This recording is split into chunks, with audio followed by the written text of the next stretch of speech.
aquí estamos. No se Continuamos oye. en Sol de la Tarde. Elizabeth Mateo tiene un tema para esta tarde y una invitada muy especial. Adelante, Elizabeth. Así es, doña Consuelo. Aquí hemos estado tratando en el Sol de la Tarde a lo que se le llama la otra pandemia, que es la situación que viven miles de mujeres en la República Dominicana y en el mundo a causa de la violencia de género por esta situación de la cuarentena. Mujeres que no tienen muchas veces los mecanismos, tal vez existen en el gobierno, pero se les hace difícil porque viven con sus opresores. También hablamos del abuso infantil, que los niños al no tener una escuela o un espacio donde acudir, que los maestros son los primeros que se dan cuenta cuando hay algún tipo de abuso y activan los códigos de alarma.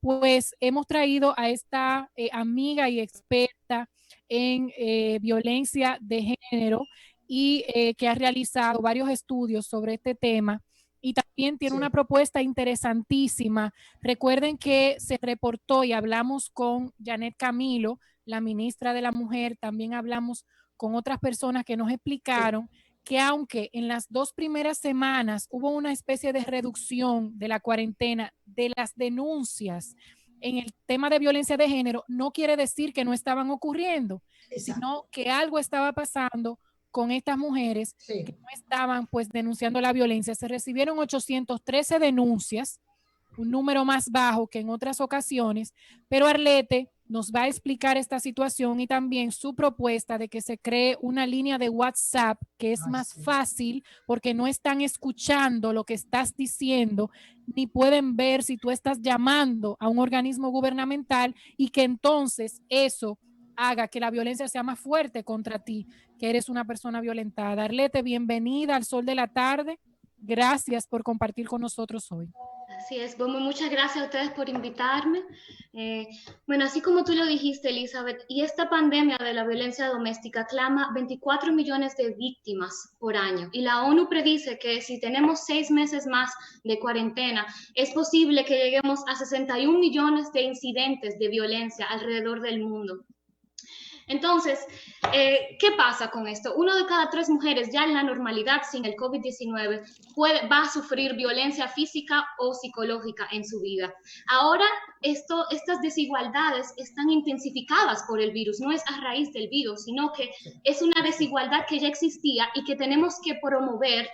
En el centro de las respuestas de las políticas públicas debe estar la reacción a la violencia de género y doméstica.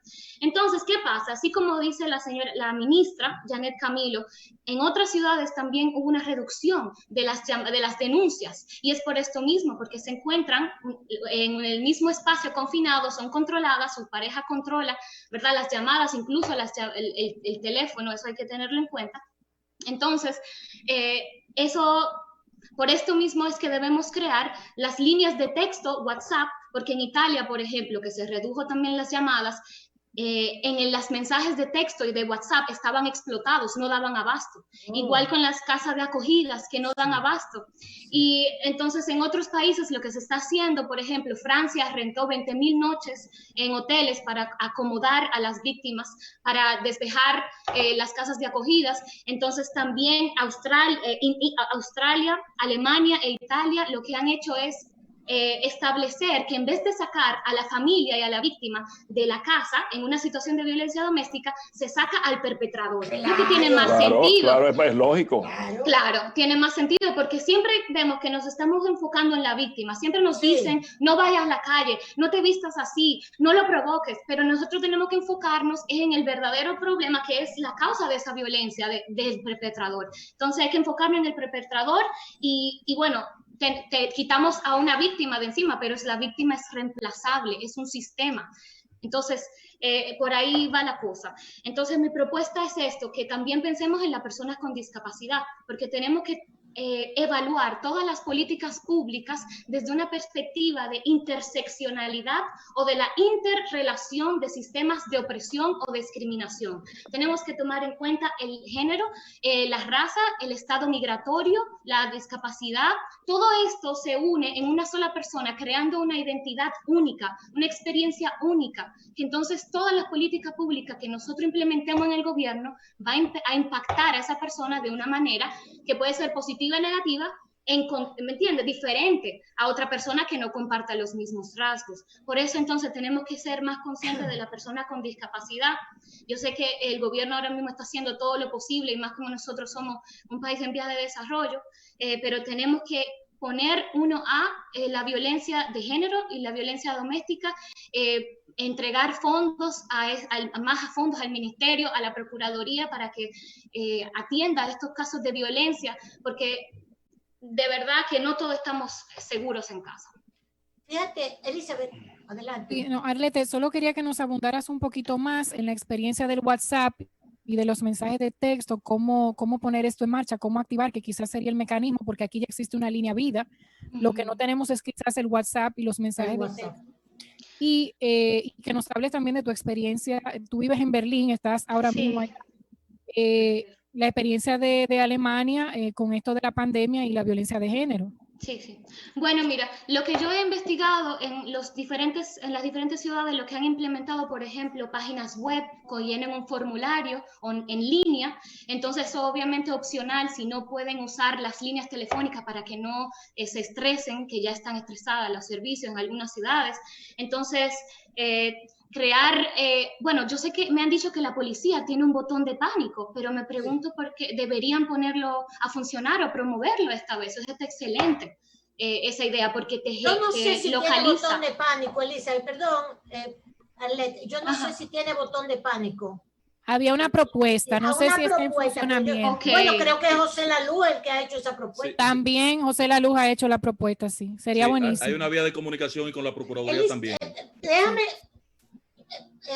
yo quería hacerle una pregunta, Arlette, porque me interesa mucho la parte, como diría un amigo mío, de la conceptualización. Y es lo siguiente, un gran amigo que yo tengo. Muy amigo suyo. Muy amigo mío. Ay, sí. Para que tú sepas que sí. Usted lo invitó al programa, que venga. Estate tranquilo, sí. Mira, Elizabeth, Arlette, Elizabeth, perdón que esto es una conversación, pero quiero que ustedes la oigan también. Nada más una pregunta. A mí me preocupa que nosotras, por la cuestión de la discriminación que sufrimos de género, mezclamos el género con otras discriminaciones. Cuando tú me hablas de una identidad única, que están los discapacitados, que estamos las mujeres, que está la discriminación de raza, etc. Tú sabes que, para ponerte un caso, tenemos la discriminación racial, que no tenemos ni que explicarla, ¿eh? No tenemos ni que explicarla. Si cogemos que la que más vivimos es la discriminación con respecto a los negros. Pero hay otras, con los amarillos, con los japoneses, las hay. Pero vamos a coger la de los negros. Pero lo que pasa es, y viene a ser el caso, que el hombre negro nos maltrata a nosotras las mujeres. Entonces, la discriminación no es única. La discriminación de género no nos la pueden mezclar tanto. Mira, la ley 176, ¿cuánto, Khalil, la del ayuntamiento? 176-07. Y 07, gracias, Khalil.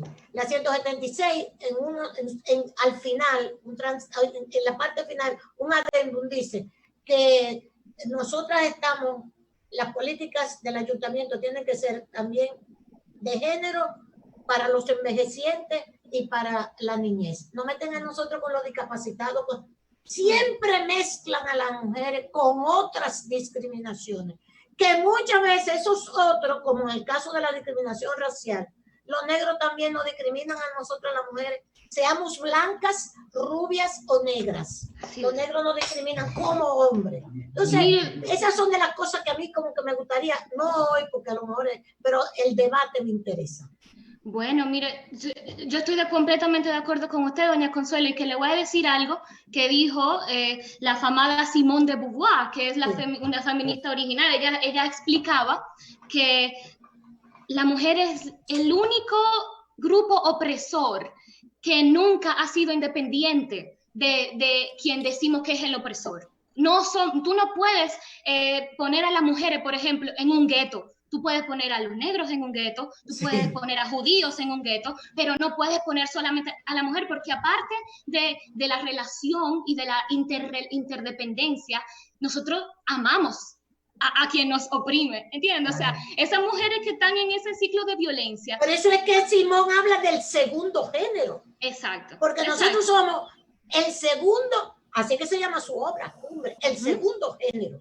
Porque es que somos la discriminación, porque existe la discriminación de la mujer, es posible todas las demás discriminaciones. También. Nosotros oye, qué cosa tan valiosa, porque existe cuando la naturaleza crea el hombre y la mujer biológica naturalmente, porque se discrimina el hecho de nosotros ser mujeres, es que se da pie a todas las posibilidades de las demás discriminaciones. Pero usted no ve que ellos son los primeros que luchan por los derechos. Esto no es una cosa de hombre contra mujer, esto es una cosa relacional. Esto es de qué causa el impacto en uno en el otro, es relacional. Entonces, por ejemplo, usted no ve como las libertades primero son de los hombres, o sea, cómo vamos a la revolución, las constituciones, la libertad de los hombres y las mujeres en la casa. Los derechos del hombre. Los derechos del hombre. Doña, tenemos 2 minutos para el boletín. Y al parecer Khalil tiene una pregunta que... Sí, adelante, Khalil. Sí. La pregunta era, Arlet, eso es la parte punitiva, estructural y oficial, pero hay todo un mundo empresarial y mediatizado que induce a la creación de nuevos opresores masculinos hacia las mujeres o el segundo género, como dice doña Consuelo. ¿Qué hacer en ese contexto para crear conciencia de forma preventiva de que en el futuro no tengamos esta pandemia como la defines? Así es, bueno, tenemos que trabajar en la idealización de las masculinidades, tenemos que incluir a los hombres en nuestra lucha, que no es en contra de los hombres son nuestros aliados, y lo que pasa es que nos han inculcado... Eso es fundamental, que el hombre esté excluido de la campaña y de la política que se han trazado. Pero es que también... también los hombres, hay que buscar forma de incluir a los hombres en la concientización de género, porque cuando siempre hablamos de género, siempre son un grupo de mujeres que estamos hablando de género. Así mismo. Hay que buscar los hombres. Lo han vendido contra los hombres, ¿verdad? Ella tiene un punto Hay ahí. 2 o 3 que estamos incluidos ahí. Inclúyame. Doña, usted me involucró. Usted me involucró. Pregúntale a Yané Camilo, y Pedro está en la nueva masculinidad ahora. Buenísimo. Muchísimas gracias. Muchas gracias por invitarme. Elizabeth, gracias por invitarla. La masculinidad no, en la masculinidad pro mujer. Así mismo. Gracias, La Arlet. masculinidad son un grupo de pájaros que quieren venir a disfrazarse en la vaina y en paz. Es otro tema. Pedro, no me dañes mi comentario así, Pedro. Que trajo Ángel. Vámonos. Qué desastre este.